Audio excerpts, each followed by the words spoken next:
Welcome to WitchLit, a place to talk about the craft of writing and writing the craft. I'm your host, Victoria Rashke, author, publisher, witch, and nosy Scorpio.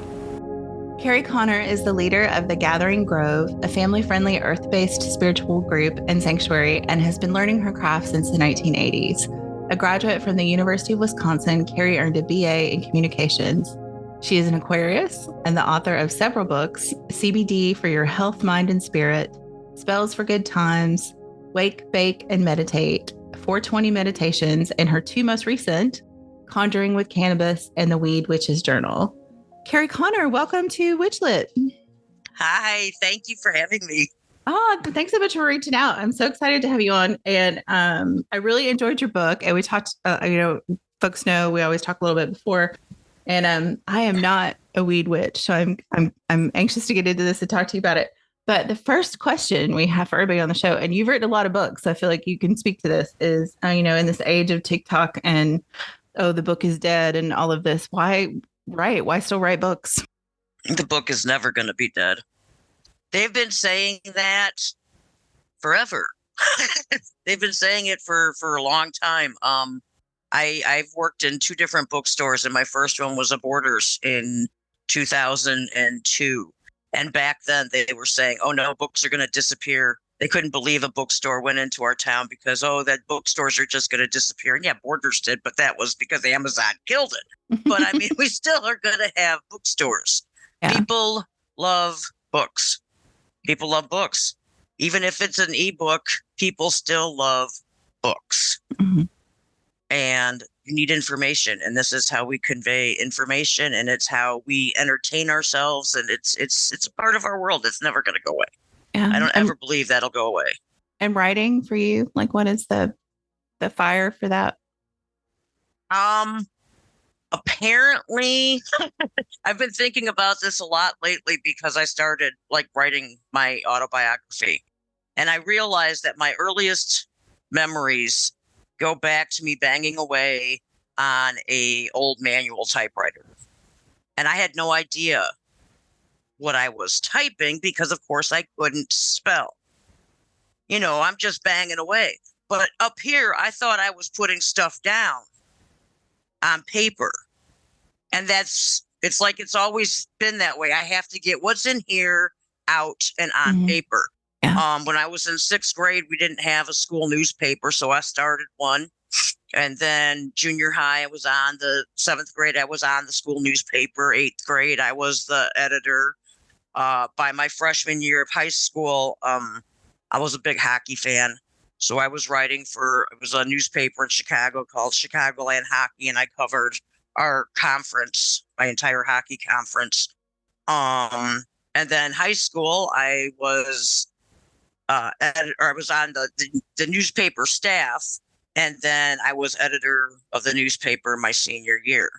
And it's like I've always written. I've always written, and I haven't known I've never known not to.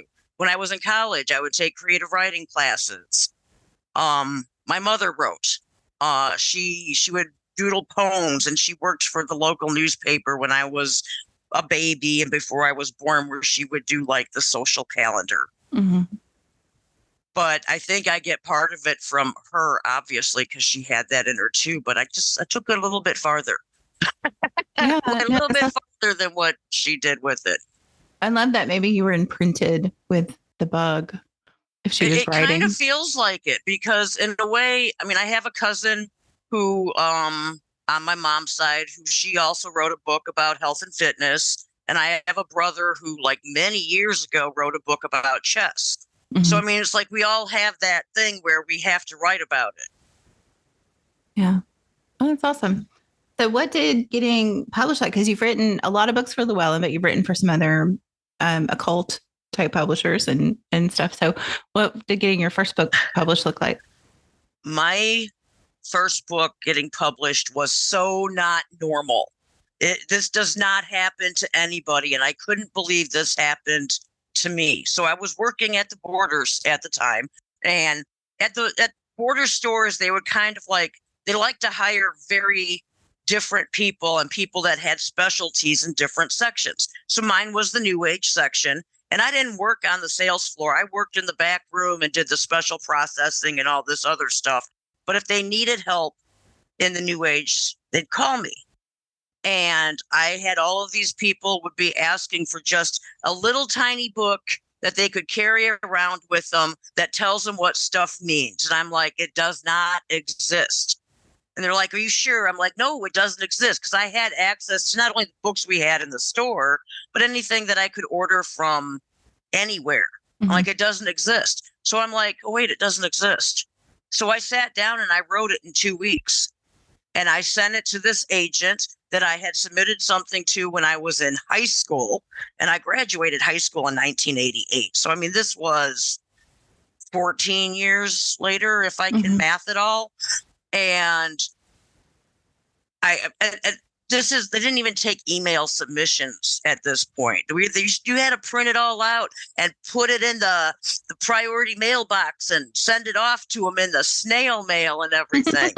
And I got a phone call and she says, hey, I want to represent this book. I can sell this book. And I'm like, really? You want it? And she says, yes. And I remember you. And she remembered me from something I had submitted when I was in high school.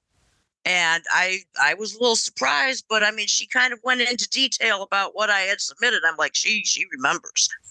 And so she had to mail me the contracts, and then I was going to have to sign them and mail them back. And it was 3 days after she said she could sell this book. I was getting ready to go to town to do I was really big in the PTO, and I was in charge of the variety show, and it was variety show night, and we're about to head out the door, and I get this phone call, and I'm just like, answer the phone, and she's like, I sold the book. Wow. And I'm like, what? Hadn't even officially signed the paperwork yet. And she sold it it was New Age Press at the time, which they have since been acquired by Weiser. And so I did the first book, and then New Page wanted a second one, which the first one was the Pocket Spell Creator. Then there was the Pocket Guide to Rituals. And then she got me an offer from Alpha to do the Pocket Idiot's Guide to Potions.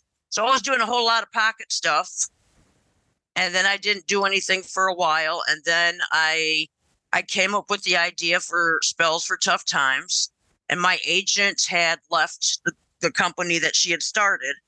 And they put me over with another agent. And I came up with the submission for Llewellyn. And this agent, I didn't like her. She wanted me to change all of this stuff to do other things. And I'm like, but that's not what they say on their own submissions page as to what they want. Yeah. And so we didn't agree. So I fired her and I submitted to Llewellyn on my own. And that was Spells for Tough Times. And they have published several titles with me since. They asked me to do the Ostara book. So I did the Ostara book. And then I hadn't been writing much, and I was working at a Barnes & Noble because bookstore person. And our store was, we knew we were losing our lease. And I had started writing Wake, Bake, and Meditate, and I decided I was just going to start writing more. And then the pandemic hit, and I had a whole lot of time to start writing more. So one of the things I think is really interesting is you talk about, I think it's either in the introduction to this book or somewhere in the book, the Conjuring with Cannabis book, that, you'd written about witchcraft and you had written about, Weed. CBD and weed. Yeah. And then you kind of like melded those. So what was the impetus to go, oh no, I can write about both these things and talk about this? So what was really because I do it myself, and honestly, I think the pandemic changed the witch world in a whole lot of ways. Some for the good, some not for the good. Some definitely not for the good. But it definitely broadened are numbers. Mm-hmm. And the whole way that people are finally realizing after, 98 years of propaganda that cannabis is a plant and it ain't gonna kill you like they tried to tell us. Reefer madness, all bullshit. Exactly. I was very surprised yesterday because I got an email from my publicist saying that Head Magazine had printed the excerpt of Wake, Bake, and Meditate, the chapter on a brief spiritual history a brief history of the spiritual use of cannabis. Mm-hmm. And that's just it. It's been used for thousands of years in spiritual uses. And for me, anyway, I know there's people out there who separate them, but for me, I cannot separate my craft from my spirituality. Mm-hmm. It's all combined into one thing. Right. And a big part of that is using weed. And I wasn't a stoner in high school. Mm-hmm. I wasn't. I did not smoke hardly at all back then. And I've learned that I can't smoke stuff that's got a whole lot of the pinene in it. Mm-hmm. Anything that makes you smell like pine. Ooh, because I am so allergic to pine. Oh, so even that, that chemical, So, it's like there's different things you have to be aware of and things you have to, educate yourself on. And I spend a lot of time doing that. Yeah. No, and it comes across in the book because I did love that you mentioned that, some people, because this was my experience. I was not a stoner in high school. I was a bit of a stoner in college. And then I got pregnant with my son. And the first time I got stoned when I was, he was with my parents, I was with friends and I smoked and I had a panic attack. I was so anxious and that had never happened before. And I love that you mentioned that in the book. It's like this, this may not be for everybody. There are people who have these negative reactions. And it was just kind of reassuring to go, okay, maybe I'm not like a weirdo. Well, and it could be to just even read that. It could even be just what you were smoking. Mm-hmm. There are so many different strains. And there's ones out there. I cannot stand. Which one is it? Black Afghan. I cannot. That makes me paranoid, anxious, shaky, cannot smoke it. But Northern Lights and I is a happy girl. Yeah, I was gonna say the only positive experience I've had since then, like just, in my later adulthood, I guess. We have undisclosed friends who maybe grow their own. And we joke that it's damn near rope hemp. And it's just the most mellow, calm, like it just is like having a cup of tea. Mm-hmm. It is the best. I don't feel high. I just relax. And I was like, okay, so this is clearly what I need. So unfortunately, they live in a different country. So it is not something I can access with any regularity. But no. But I do. Not now, anyway. Someday, maybe. Maybe someday, yeah. So it's, I think it's really interesting to me to think about. And I think now, I mean, I live in California. Recreational marijuana is legal here. Like that you can walk in to a dispensary and order your cannabis, like your double espresso. Yeah. It's kind of cool. It is funny. Yeah. I use my app and pre-order so I can do the roll through and don't even have to get out of my car. Nice. Because medical people can do that in Illinois. Rec can't, but medical we have. Yeah. That we literally drive into the building. Mm-hmm. Drive into the building. Yeah. Because that way they can't say you're not in the building picking up your weed. So you drive your car into the building and they serve you that way. And then you drive out of the building. Yeah. I was going to say here, I'm not super up on the law. But I know that like medical, you can have delivered to your house. Yeah. I know there are other places. I think Nevada, recreational can be delivered to your house too. I'm not sure about recreational here, but I know medical you can. I don't have a medical card, but I think medical, it should be like anywhere. I mean, if I can get my thyroid medications through the mail, I should be able to. Yeah, exactly. Yeah, exactly. Someday. Well, and as you pointed out very early on, it is a plant. that grows in the dirt. It is a plant. It is a plant. So I feel like this is one of those conversations where we could just talk about weed and we can and kind of not talk about writing, but I want to make sure we talk about writing too. But so one of the things I thought was really interesting in this book that I had not really thought about is because I don't think, I don't know, time is a flat circle or whatever. Like, I don't think I've personally ever done ritual on a substance. But I was curious to think about like combining cannabis with other plants to work with the spirit of cannabis and the spirit of those plants in a ritual or ceremonial kind of way. And so do you want to just talk through like how you decide like what plants work together for this thing and kind of how you went about writing these rituals? Because I think they're really beautiful. What I did, honestly, is when I wanted to learn more, so I went and looked up places that I could just buy other smokables. Mm-hmm. And I bought every single one I could find, pretty much. Seriously, I spent hundreds of dollars to try all these different things out. And because you can't write about it if you don't try it. Right. You have to know what it does. And it's like I have a terrible time sleeping, and I know that there are other herbs that if I combine them with my cannabis, they make me sleep better. Mm-hmm. And I need to get myself to just do it more often. I did it last night, and it's like, oh my gosh, I slept so much better last night. Mm-hmm. And I get out of practice. We all get out of practice. Yeah. But it's like anything that I try all of this. I have to try it all. So when I'm looking for, say I was like last night's herbs that I use is for sleep and for dreams. So I look for anything that has anything to do with that. I try them out individually. I try them combined together and find what works best for me. And that's the most important thing for everybody is you have to find what works best for you. And part of that is that whole thing, like I said, terpenes. Terpenes can make a big difference. And there's terpenes in other plants. There's terpenes in your weed.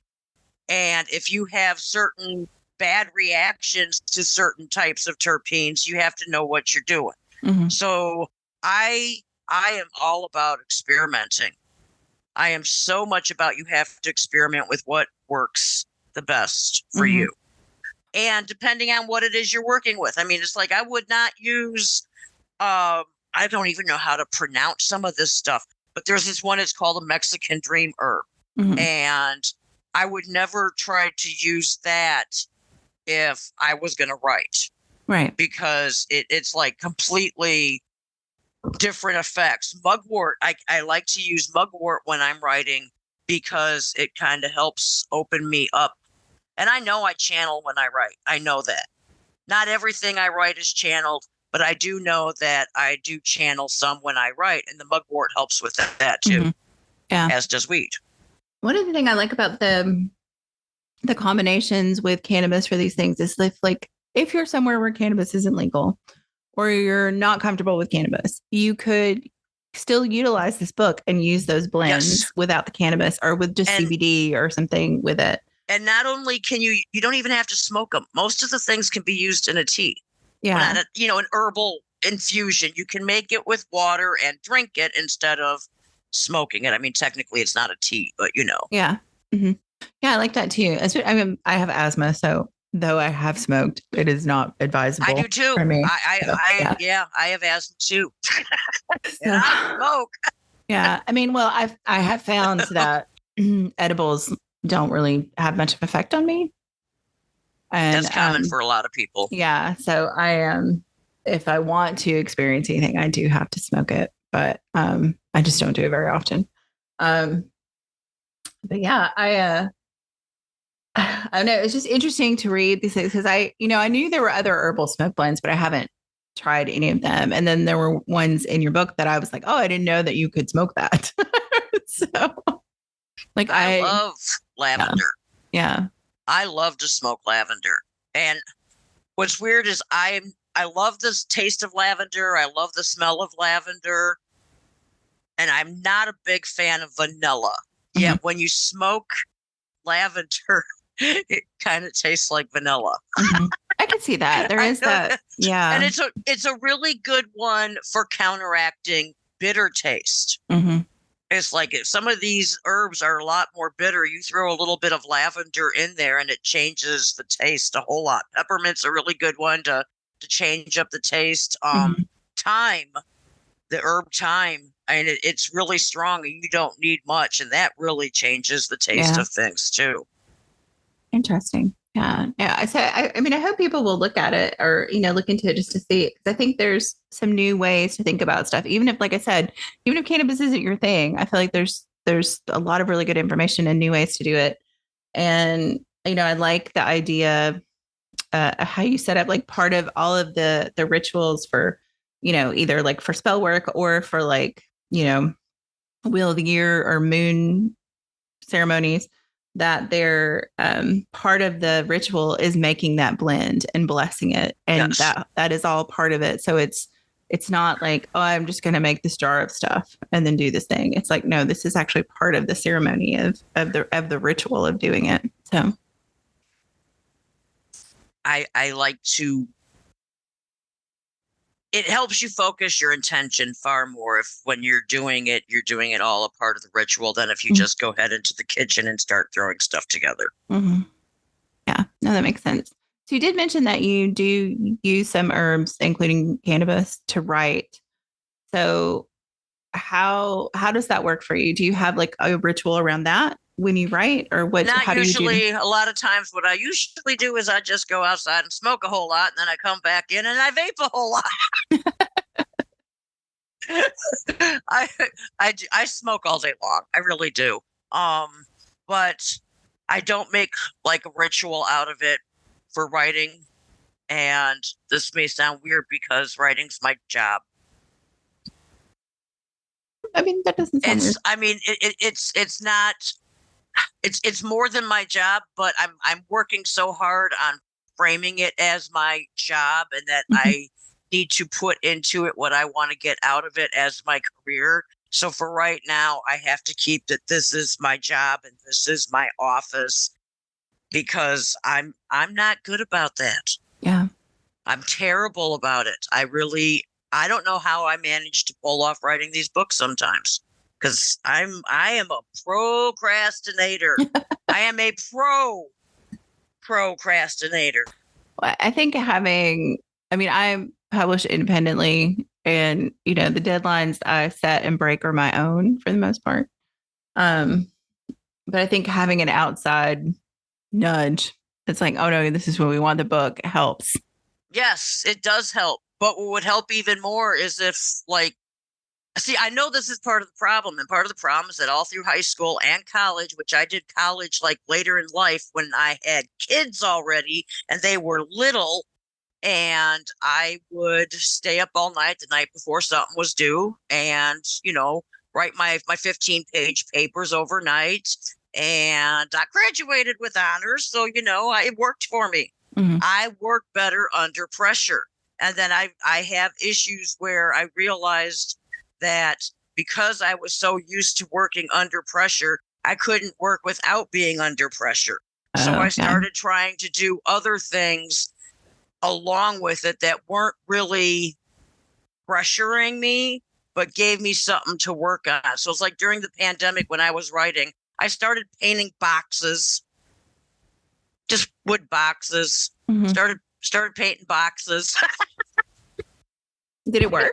I mean, did it work to incorporate other stuff? It gave me something else to focus on for a while so that I would feel like I was busier.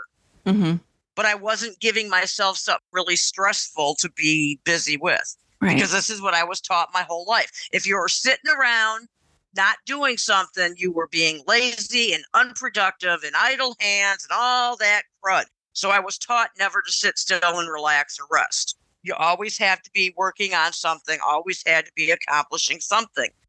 Yeah. And then you get to the point where, yes, you're always supposed to be doing that. And then the brain says, I don't want to do that. So the brain doesn't want to do it. And then you kind of shut down and you can't do it. Mm-hmm. And it's the one thing you're supposed to be doing, and you can't do it because you're pushing yourself so hard to do it. Yeah.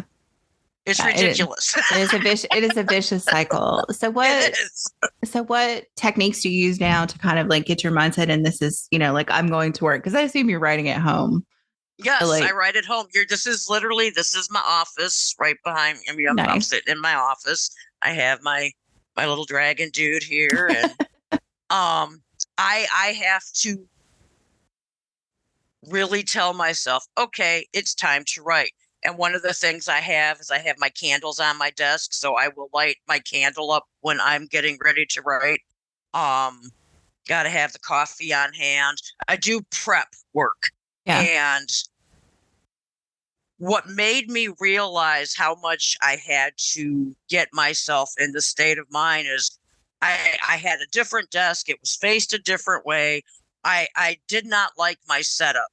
And then I realized, and my walls didn't look like this. I didn't have near as much stuff on my walls either. Mm-hmm. I realized I missed my office at Barnes and Noble so much. And that's where I had been doing work for 5 years that I could not adjust to a new office space. Yeah. So I got rid of the desk that I didn't like. I got a smaller desk and I hand painted it myself.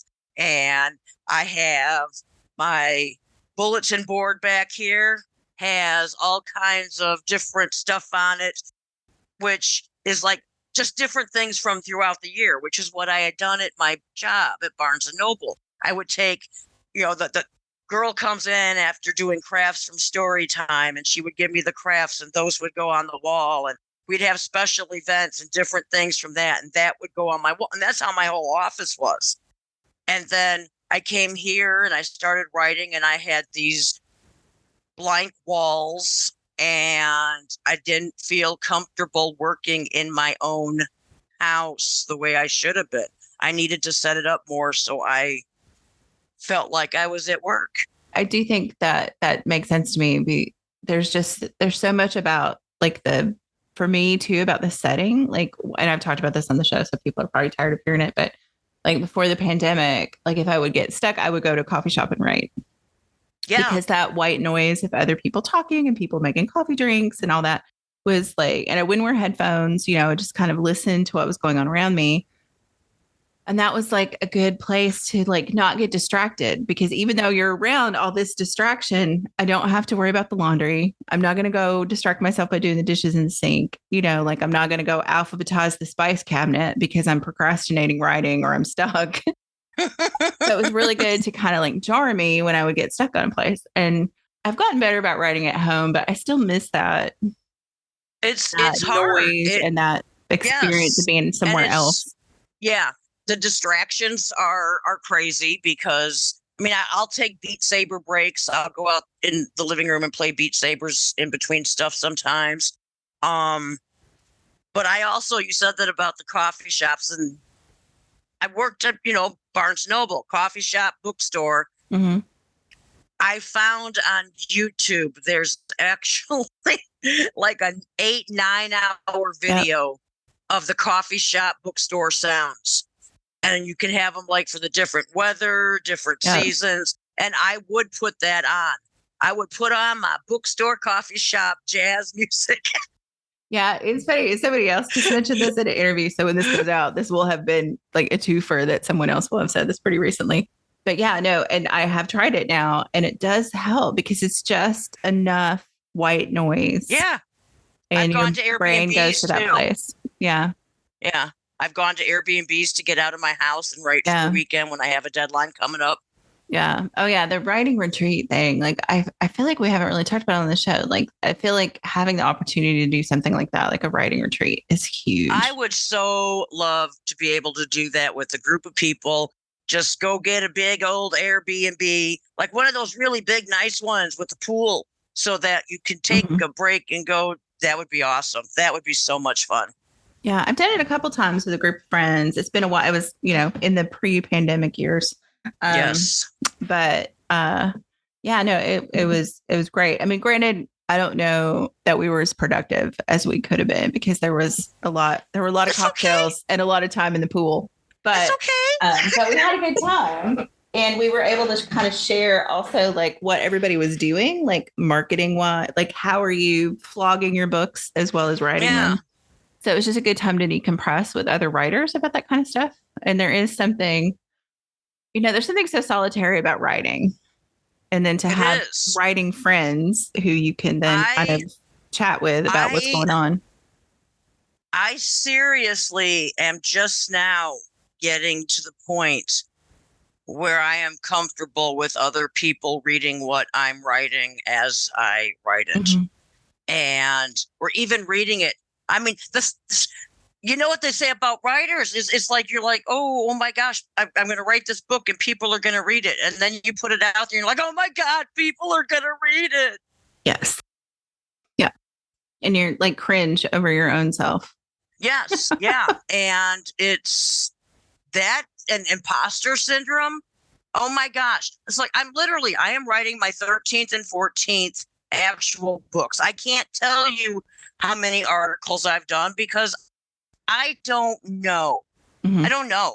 I mean, I've done articles for so long that I'm sure it's over 100 by now. I don't know. It's somewhere over there. And yet, especially my buddy PJ, who's one of the guys in our group, and I've worked with PJ at Barnes and Noble, and PJ's gonna be like, "You're talking about me again?" Yes, PJ, I'm talking about you again. He reminds me all the time. He reminds me all the time that I am more accomplished than what I realized. All the time. He's on my case about it a lot. And I tell him, yeah, stay on my case because I'm still not, I still haven't gotten there to realize that. And it's because, growing up, I was told to always do better. Always do better, do better, do better, do better, do better. And so when you're always told that, 13, 14 books seems like a heck of a lot to most people. That's a lot of books. And yet I'm still sitting here saying, yeah, but none of them have sold, 100,000 copies. So anything I do that I know I've done good, I'm still going to knock it back down because that's what you're comparing to the, Yeah. Well, I think there's that aspect of it. And I think there's also just like, creatives, there's the gap between like what is possible, like your taste, right? Like you compare yourself to the pinnacle of whatever field you're writing in. Like, I write adult contemporary fantasy. So like, I'm not Neil Gaiman, right? And as long as I'm not Neil Gaiman, I'm, I have imposter syndrome, which doesn't really make sense because Neil Gaiman is Neil Gaiman and he's really the only person who can be Neil Gaiman. So, I think that it is just that like, your skill that you see in yourself doesn't always match what is possible. Oh yeah, out there. definitely. But I would like to think that each book I've written is better than the last one. I want to believe that. I do believe that for me. I do. There have been times where I've gone back and it's like, I laugh at the first book I did. It's awful. It's awful. It's terrible. I wouldn't buy it now. I wouldn't buy it now. And it gets e-copy sales, but I would love to redo it someday, maybe. But books change over time and what we know changes over time. And I just have to get used to that too. Yeah. We all have to get used to that. Is what we know now, we didn't know 20 years ago. We didn't know it 50 years ago. And we all just have to, we're all kind of stuck in that, I think. Yeah. We see it in society every day that we're all kind of stuck in how things used to be and how much somebody's accomplished. And instead of just being, happy with where we're at. Yeah. And I think that's something I've really tried to work. I kind of, I guess I'm a little bit opposite of you. I always kind of had the bucket of my writing is one thing, my day job is one thing, my spiritual practice is one thing. And over the last few years, I've just kind of went, I'm done with buckets. It's all one big pool. So like, and I think that's really helped me look at, if I'm writing and I believe that writing is magic, I can only get better at magic by writing. Like I have That's a good way to look at it. It's practice for me to do this. And it's been really helpful to kind of look at it from a different perspective and to not think of it as my job, even though like I would love to be able to do more than like, you know, buy myself a sandwich with my royalties. Yep. So, I mean, there are goals, but, you know, I think it's helped me kind of let go of some of that like internal competitiveness, you know, either with other people or the system or whatever. And I'm like, no, I am writing to improve my writing. And I love when people read it and I hear good things. And I sometimes still get crushed when people say bad things. But I also realize that, you know, the reader's experience of the book is not my experience of writing it. Those are separate things. And no writer on this planet is going to write a book that everybody universally loves. Yeah. I used to go and read the reviews. I very seldom bother to read reviews anymore. And part of that was because of, well, I got one review that I'm sure she didn't realize how much she helped me by realizing that reviews don't matter. But she reviewed my book and gave it a like 1 star and started it off with, I don't smoke cannabis and I never will. Why are you reading my weed book then?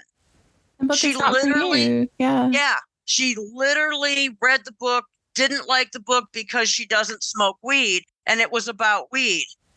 And I'm like, what'd you think it was about? But, you know, that just, it really made me realize that, you know what? I don't care. I don't care. If you read my book and you don't like it, it's not for you. And I know that I am a rather blunt person, and I have always been a rather blunt person, and I don't see that changing anytime in the near future. So I kind of just literally tell people what I think all the time. And I will have people say, well, don't you think that that might offend people who are going to buy your books? And I'm like, you know what? The people who are going to buy my books are never going to be offended by what I say. Because the kind of things I say, those people that are offended are not buying my books. They are not smoking weed. They ain't doing the witchcraft. They have no interest in buying my books unless it's to burn them. So no, I then thank you for your $1 if you're going to set it on fire. Exactly. You know, I literally, my husband's ex-wife bought my first book to try to use in court against me. Literally. And I thanked her for the sale right in front of the judge and asked her if she wanted me to autograph it. Okay. Kerri, I think that may be one of the best stories anybody's told about. Seriously, it was hysterical. Their reviews. You know, she's sitting there and she goes, well, she's a witch. I don't know what she's going to do to me. And the judge is like, yeah, I don't either. Just sat there shaking his head. Yeah, I don't either. Wow. But yeah. And you know, after all that, you just kind of get that there's people who are never going to like it. Yeah. And I think you're right. I mean, I think if, you know, I should not diminish who I am in my work to please an unknown entity. Like the people who will like my work will like my work, you know, yes. And because I am being honest and candid, and this is, you know, who I am, that shows up in my writing. And, you know, I mean, it's funny to me too, because I write fiction and people are like, oh, are you blah, blah, blah, the main character? And I'm like, no, they're a character. You know, yes, all the characters came out of my head, but I am not those people, you know. They're pastiches of people I've known over the course of my life. Yep. But, you know, it is funny to me that's the advice. It's like, you don't want to offend anybody who might buy your book. And I was like, well, if they are offended by something I've said and they read my book, they're also going to be offended by the book. Exactly. Well, like my buddy PJ, I'm going to talk about PJ again. So PJ has now learned that whenever I have like an annual or something that comes out with Llewellyn, he will go and read it because he bought one to copy used once. And he started reading through it because he saw that my name was in. He's like, oh, I'm going to buy this one. And I don't even know what year it was. And the article I had written in that annual was about him. And he's like, you wrote about me? You didn't even tell me. I'm like, from now on, I guess you will read what I write, won't you? Not to mention, if he had gotten it used, and how long before that had you actually written it? And if you had told him, he could have forgotten by the time. It was a couple years. So, yep, I didn't even tell him. I don't tell people when I write about them. Read my stuff and you'll know.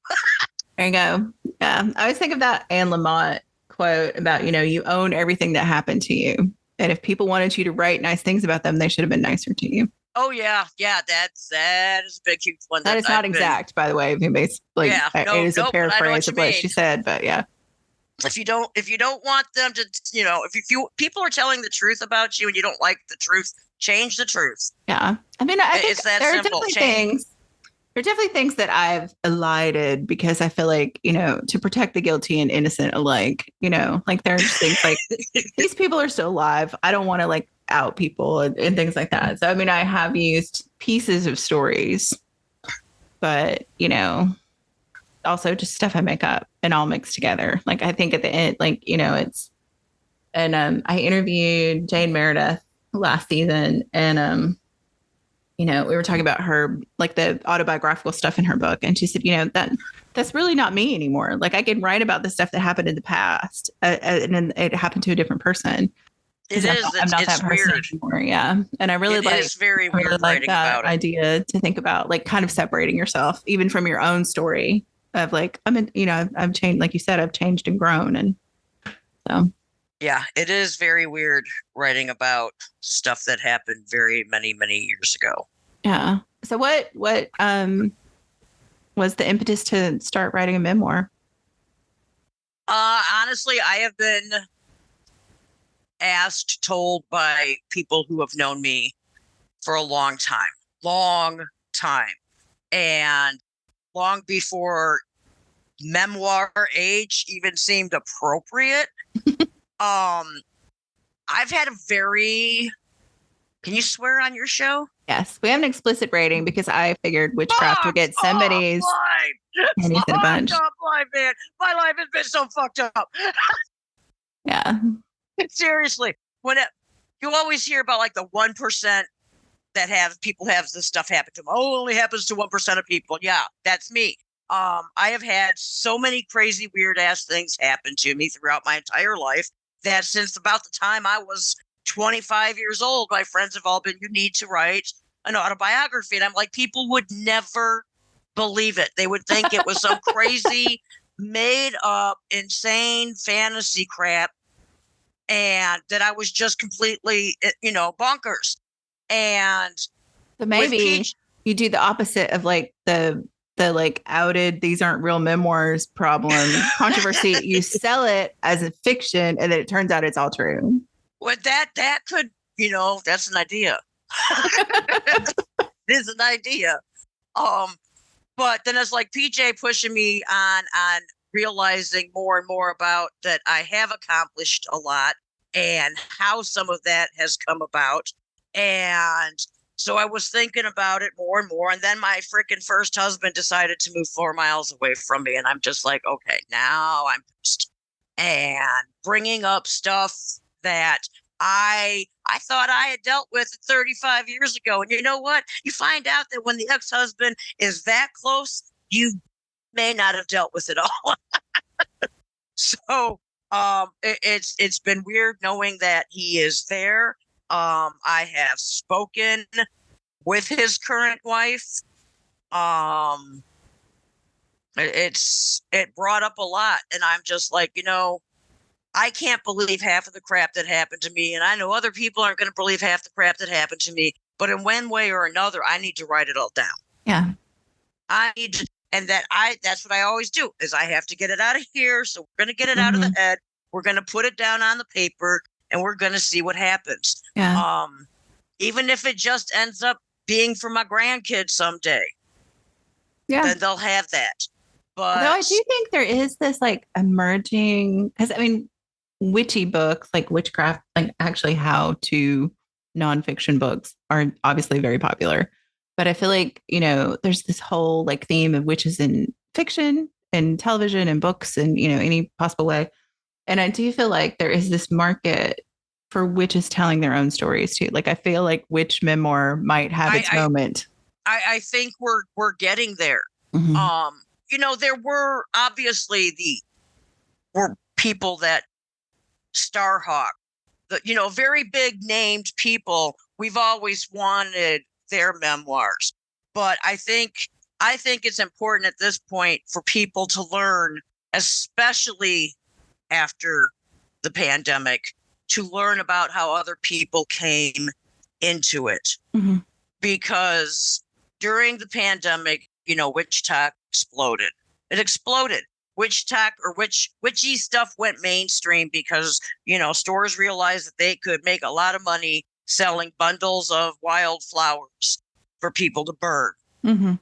This was a big thing. The stones, crystals, anything that stores could make money off of, they helped push the whole thing. So we have all of these people who came into witchcraft because they found something on witch talk, or they found something that they bought that felt witchy to them. But we don't have a whole lot of people that are telling their whole story. Mm-hmm. My story of witchiness started when I was 6 years old. Started at 6. It didn't start, when I was 35 watching a TikTok. There was no internet. There was no way for us to know what was going on with people that lived, the next state, much less across the world. And we did not have access to information. By the time I was 8 years old, I had seen 2 dead people, and my pastor told me I was going to burn in hell. Why would I just, talk about getting up on my soapbox. Why would you tell a child that like that? I just don't understand thought process behind that. So that was a bad thing. It's like the first person I saw dead, I thought it was Jesus.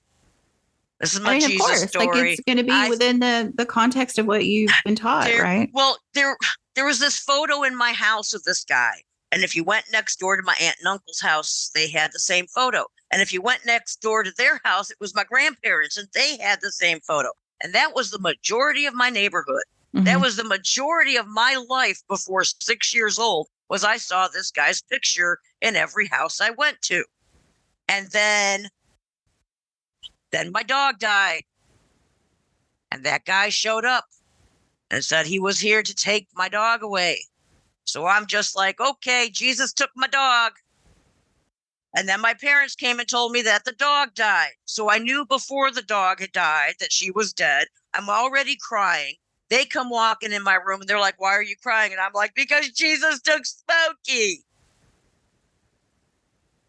Yeah. So that didn't go over too well. And then when I was 8 years old, my mother died.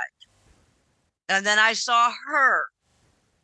And then they started taking down all of these pictures in my house of Jesus. And I said to my aunt, why are we taking down the pictures of Jesus? And she said, that's not Jesus. That's your brother, Denny. He died before you were born. So then I'm like, oh, wait, not Jesus who came to get the dog. Who's your brother? That means I've now seen 2 dead people. Mm-hmm. And my pastor was telling us, that once people die, you can't see and talk to them anymore. And I'm just like, yeah, you can. What do you mean you can't? It happened to me. Yeah. Yeah. And I'm sitting here like, yeah. And they told me that I would burn in hell for talking to the spirits of dead people. So for 8 years, I didn't do anything. I closed my eyes. I closed my mind. I closed everything. And then, like every good teenage girl in the 1980s, I played with a Ouija board. Sleepover 101, right? Yeah, but wasn't even a sleepover. We were just playing with it at my friend Wendy's house, who is still a friend of mine today. But yeah, that was eye-opening in so many ways. We started off right off the bat with rules. If you are talking to a spirit on the board that says they are connected to you, you are no longer allowed on the board. And we did this for many reasons, but the main reason being so that people couldn't be lying. Right. People couldn't be moving it around because they did not know the answers to questions that would be asked. And that, from using a Ouija board, a bunch of us, we started researching. Mm-hmm. And I lived in a town called Zion, Illinois, which if you want to learn something really interesting, Google Zion, Illinois. It was started halfway between Milwaukee and Chicago on Lake Michigan by a reverend, and he thought he was creating the perfect Christian utopia. All of the roads are named after the Bible. So when we went to that library, needless to say, we found absolutely nothing on anything occultish. Right. That would make sense. So then we went and checked out the Waukegan, Illinois library, where I found a book that I still have a copy of to this day because I think it is so funny, and that is Ouija, the Most Dangerous Game. Yeah, because that's opening the portals of hell. Yeah, all that fun stuff. Then we went to the Gurnee Library, and we started learning about spiritualism. Mm-hmm. And I believe it was also that library where we found a book from Scott Cunningham. How many of us walked through that door? Yeah. Yeah. Yeah. And I mean, and this was the mid 80s. Like I said, I graduated in 1988. There was nothing. There was so few things available. There was no stores around where you could buy anything. You couldn't go to a new age shop and buy pagan books. That didn't exist. It's very different now. Yeah, and it's very different I think I honestly, part of that worries me is I don't think a lot of new people, new witches understand the history, the recent history. Mm-hmm. And I think it's important for us to know. I think all the history is important for us to know. But recent history that people don't know, to me, that can be some of the most damaging, because that's going on right, in front of our eyes, and we're missing it. Yeah. Yeah, I do think, it's easy just to kind of jump in and get excited. As I've gotten older, because I found witchcraft about the same time you did, 91, 89, 91, in that window. And, I wasn't interested in history at that point, I wanted to do spells. And, but now, I'm really fascinated with the history of modern witchcraft and Wicca and all even though I'm not a practicing Wiccan, I'm still interested in the history of it, because I think, whether or not I follow Gardner's tradition, he's largely responsible for the, modern witchcraft. Yes, he is. But people sit there then and think that Wicca is hundreds of years old. And it's like, no. Yeah. 60, 70. And I feel like that comes now more outside Wicca. I feel like Wiccans know their own history. I feel like people have this expectations about Wiccans. But it's just a funny thing to me. But yeah. And recently at the time of recording, not as recently when this comes out, but Phoenix LaFay and I read Drawing Down the Moon together and talked about it. And cool. And just like that, just the span of the 4 versions of that book, how much changed in American witchcraft and Wiccan practice and paganism. Yes. And one of Starhawk's books has so many notes added to it. It's almost hard to read. It's because they have to update a lot of stuff, but it is really interesting to go back and see how much things have changed. Yeah. So I hope all those people who came to witchcraft through Witch Talk or social media, if this is something that is truly their calling and they stay with it, then they will get curious about these other things. And I think that's why it's important to talk about them and to write books about it. And I think you're 100% right. And we could probably talk about that for days and days, but we try to keep the podcast to an hour. But we have our game of chance at the end where, I'll roll my die. But before we get to that, I want to give you the opportunity to plug what's coming up for you. You've got 2 books out this year. If you've got any events or anything going on, and this will come out September 20th or, mid to late September.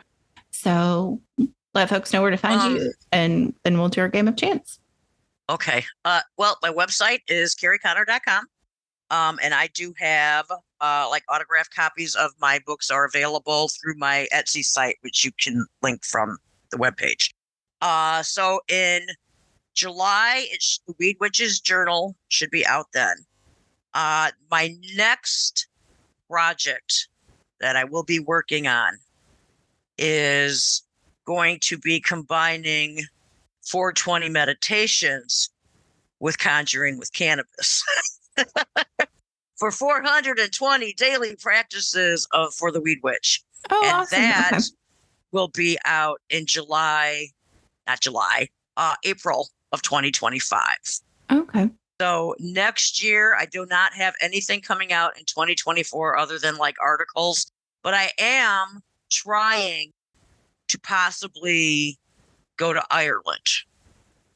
Oh, awesome. And if I go to Ireland, then I will be working on something there too. But I am working on the 420 daily practices. I am working on some on my autobiography, and I do have a fiction book that I have been working on. Awesome. That I You've need been to do taking more this work writing on. job thing seriously. I've been trying. I just don't do it near enough. It's like, you know, a lot of people, when they sit down, they actually do sit down and they work for 8 hours a day.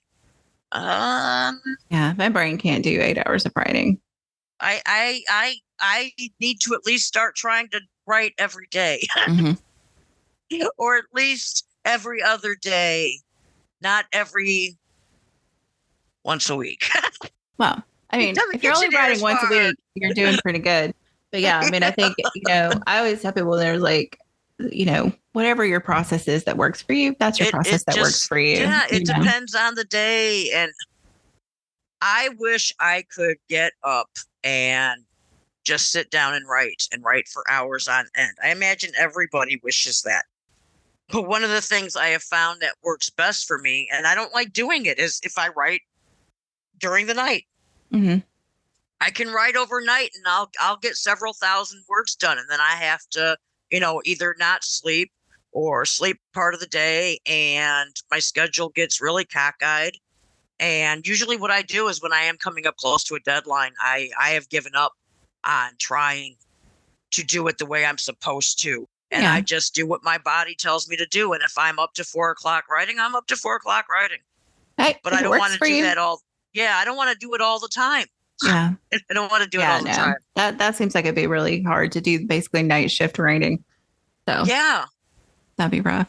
All right, so let's play our game of chance. So if you listen to podcasts, you know that I like to talk about things we're not supposed to talk about, which is why I started a podcast. And so I will roll a die, and depending on what I roll, if you will get a question about death, sex, religion, politics, or money. And if I roll a 6, you get to pick which one you want. There are no rules to the game. So if I roll a question and you're like, nah, I don't really want to do that, we'll roll again. Okay. So 1, death. Oh, okay. I'm good with that. Okay. Cool. Yeah. Right up my Scorpio alley. So I would say a lot of people I know who've had spiritual experience with entheogenic, sorry, I can't say that word, plants or psychedelics have really shifted their view of death after these experiences. And so has that been true for you? And if so, wow. like, what's a good death? What's a good death for you based on those experiences? So I honestly, I don't think that cannabis has affected my view on death, but that is because my view of death started so early. So I said my mom died when I was 8. Yeah. Well, then my grandma started taking care of us. So then grandma died, and everybody in my family dies in March. So mom died in March, grandma died in March, grandpa died in March. I mean, literally, there are so many people in my family that are gone.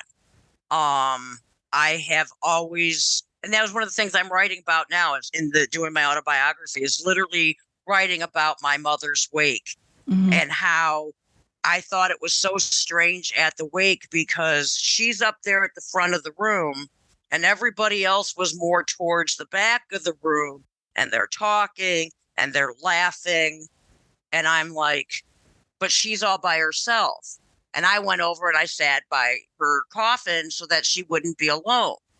And then, the next day we have the funeral and everybody's bawling. And it's a completely different scene than what the wake is. And it has been like that with my entire family. Mm-hmm. When my father died and my stepmother died, they were both cremated. So we did not have the wake and funeral. It was like all one thing, and there wasn't a body for viewing or any of that. So those ones were, a different feel to them. And I planned those. I completely planned those funerals. They were done. My parents had drawn up stuff and had given ideas. So, I planned those funerals. My father, when he died, see, this is why I say that the 1%, when my dad died, I spent 5 days in his room with him. I didn't leave his room. He was in hospice in the hospital, and I think I left the room like twice to walk the hallway. But because my mom had been alone when she died, and there had only been, the nurses there, they were trying to put her on a respirator. And she died while they were trying to put her on the respirator. My dad had this terrible guilt about her dying alone. And my stepmother at the time was in a wheelchair and she couldn't stay with him. So she felt terrible. I'm like, Mom, I'm going to stay with him till he goes.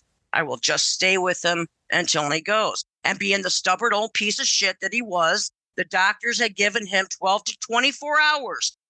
They said he is not going to make it through the day. And he lasted 5 more days. It was insane. They're all like, we don't, everybody else in hospice has died. We don't know why he's here. Literally, they're like, this doesn't make any sense. They didn't know why his feet were turning black. It was awful. But he died in my arms. I held him as he finally left. Yeah. And I gave him shit about it, but he died on March 31st at 9:30 at night. And I'm just like, you have to go before it's April. You have to go before April 1st. And he wasn't conscious as far as we know. But I'm like, everybody dies in March, Dad. It's okay. Just go ahead and go. And we'll just keep this month sucking big time. And so he died in my arms. And then when my mother died, my stepmother died, she's mom. Both of my parents had donated their brains and their spinal cords to Rush University in Chicago for their memory care unit. And when Mom had already been gone for a week and they were getting ready to prepare her for cremation, and we were having the meeting at the funeral home, and they asked, does anybody want to see her? And my brothers are, no, I saw her already at the hospital, and no, I don't want to deal with that, and no this. And I'm just like, yes, I want to see her. And they all looked at me like, are you crazy? And I'm like, I understand. She's 90. She's been dead a week. Her skull has been removed at one point, put back on, and her entire back has been split open. Yeah, I get it. Just because they couldn't deal with it didn't mean I couldn't deal with it. And I sat there with her for a half an hour and held her very cold, very transparent hand. I have a very different view of death than most people do. I am far more comfortable with death than most people are because I experienced so much in my life. And most people don't have so young, especially so young. And most people don't hold their father while he's dying. Mm-hmm. This is something, and my brothers were like, how can you do that? And I'm like, it's what he wanted. It's what he wanted. I've been told I should probably be a death doula, but I don't know that I could do it for anybody. Yeah. Yeah, I know that. I think you're right. I think that's different. And I think that our society has really, especially in America, we've demonized death. Mm-hmm. We have demonized death. We have demonized getting old. These are terrible things to have happen. And it's literally the most natural thing other than being born is to die. We were all going to die. Yeah. We're all going to die. And so many people fight it so hard with things that don't make any sense. We fight aging. We fight all of this because we have been taught to buy stuff to stop us from aging and to stop us from dying. And it's kind of gross when you think about how much we have made these look like bad things. Yeah. Well, and I feel like it's made us more neurotic too, frankly. Oh, definitely. Definitely. I have to laugh. I have purple hair because my hair is so white and gray. I can make my hair purple all the time now. And I get told repeatedly that is not appropriate for somebody of my age. What? I mean, you're a couple years older than me. Like, what's... I'm 53 years old, but I am told that is not appropriate. That's for 20-year-olds. That's not for 50-year-olds. And I'm like, you know what? Whatever. In true Gen X style. Whatever. Yes, my granddaughter thought my hair was naturally purple. That's awesome. She's only 6, but because she has seen it purple for so long, she thought grandma had purple hair. I love that. I absolutely love that. Yeah. That's so cute. What is the meme? Like, things women shouldn't wear after 50 is other people's expectations of what 50 looks like. Expectations. Yeah. Like out the window. Out the window. It does look different now than what it used to. I do think about that. I do think about that a lot. Yeah. 50 looks so much different than what it used to. And we live longer now too, though. Yeah. And we're healthier longer. I mean, I think healthier longer for the most part. Yeah. And I mean, I don't know that the pandemic did wonders for that, but no, not there. Not there. But yeah, no, I don't know. I really appreciate your candor on this topic because I do think a lot of people, death is something we've pushed so far away. We institutionalized it. It's not something that happens in our day to day. It's like we don't live with death the way that previous generations lived with death. Right. Or other countries. This is one of those things where people think I am just way too blunt and way too crass. It's like, no, we're all gonna die.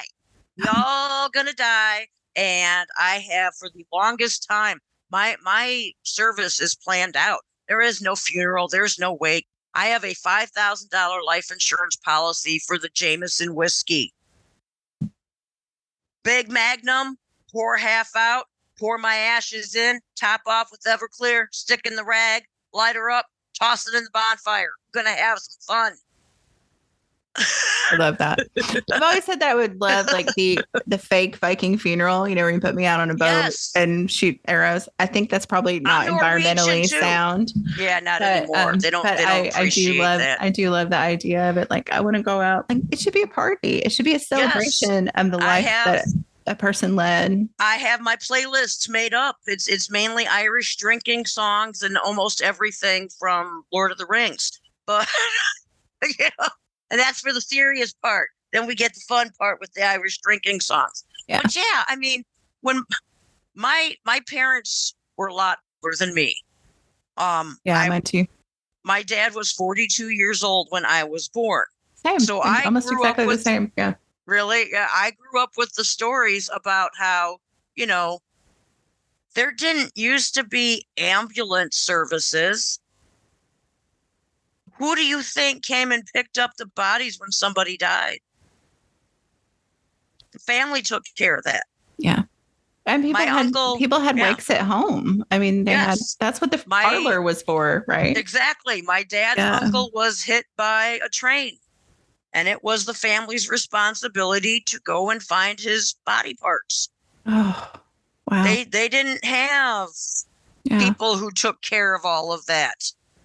Yeah. That's one of the things Americans do not understand. And you know what? They're going to have to start understanding real quick, especially with things like, Florida going on. We have given the jobs we do not want to people willing to do them. Right. And when we sit here and claim that people are taking our jobs, that are people who want to do the jobs that we don't want to do. And when Americans have to actually start doing some of those jobs they don't want to do. Yeah. But nobody wants to work. Yeah, She nobody says wants with to work. scare quotes. Nobody wants to work in the fields down in Florida picking the vegetables and fruit. That's what, yeah. Mhm. Where are all those white people at who want those jobs that are being stolen? And yet they can't get enough people down there to pick the food. I don't get it. Yeah. I don't get it. They should be lining up because they wanted those jobs, and now there's nobody there to do them. Yep. I love how I just veered into politics. I do it all the time. I do it all the time because, you know, the things that things that are political now didn't used to be political. Yeah. I mean, yeah, like things like public health weren't politicized. Yeah. Like things that are now political, we used to call them freaking common sense. And now everything has to be politicized. Yeah. And I blame Ronald Reagan and Richard Nixon for destroying this country. I seriously do. I do. One took away mental health care and the other one made health care for profit. And I think that has been the worst things that have ever happened to this country. Yeah. We have so many people. Not only do we have people who cannot distinguish between reality and fantasy at an alarming number, we've had them in the White House. Yeah. We've had them in the White House. And you know what? I feel bad for Trump in a way. I seriously do. And the reason why I feel bad for him in a way is because my father had dementia and I know what it looks like. And his kids should be disgusted with themselves. That's the only way I feel sorry for Trump, is that as a father, his children have let him make a fool out of himself when he is obviously so not well. When a man picks out a woman in a photograph and says, "That's my wife," when his more current wife was standing right next to him and he wasn't even fazed that Ivana was in this picture. But he looked at that picture and said, "That's my wife, Marla." And not only was it not his wife, it was not Marla. Mm-hmm. That him doing that and the reactions, just that whole deposition video that they showed, I'm like, God, I hate that man. But boy, he is definitely not in the right state of mind. Yeah. Yeah. Dementia is horrifying. Even it is. Yeah. My father knew I was his daughter. And he knew that my name was not Eleanor, and he knew my name was not Carol, but he could not remember for the life of him what my name was. Oh, yeah. But he knew I was his kid. He just couldn't remember my name. And when I see another guy sit there and look at a picture of somebody that's not his wife and say, "Well, that's my wife," you know where it's coming from. Yeah. You know where it's coming from. And he's out there if I had done that to my dad, my dad, if he had tried to run for president, they would have locked my ass up for elderly neglect. Yeah. You know, they would have said, "How dare you treat your father like that?" And I think his kids need to seriously realize what they have done to their dad too. I mean, I'm sure he wasn't a great father, but damn. Yeah. What a legacy to leave. What a legacy to leave. Well, that's just like a good but odd place. But I just want to thank you for being on the show, and I appreciate your candor on just like, you know, everything. And thanks for sharing your stories with us. Yeah, I can't shut up. Hey, it makes it a lot easier on the host when the guest actually talks. You know, So, I've been told that, I will admit, I have been told that it is far better for me to sit here and blab than some of the people that come on and they can't get anything out of their mouths. And that's got to be hard. I mean, I've done interviews, so, you know, on the other side, and when you can't get them to talk. So I just blab a whole lot, and then, you know, that way. It works. Well, awesome. Well, thank you so much. And good luck on all this stuff coming out and stuff coming up. Thank and you. I hope Thank Ireland happens for you. That I do sounds too. fabulous. I do too. The weird thing about it is I'm looking to go there and work on bussing tables for 5 months in an Irish pub. Oh, cool. Awesome. That sounds great. Because that would be so much fun to write about. Yeah. I mean, yeah. What? Nothing is wasted on a writer, right? No, nothing. Nothing. Awesome. Well, take care. And hopefully we'll continue to cross paths. That would be fun. Great. Thank you so much. WitchLit is a production of Thousand Volt Press and is edited by Julian Rashke. Our intro music is Cosmic Glow by Andrew Kay, and our outro music is Voices by Alexander Shanekar. Transcripts and all our previous episodes are available at witchlitpod.com, and you can follow us on Instagram at witchlitpod. Please help other witches find us by leaving a rating or review wherever you listen to podcasts. Thank you for listening to and reading WitchLit.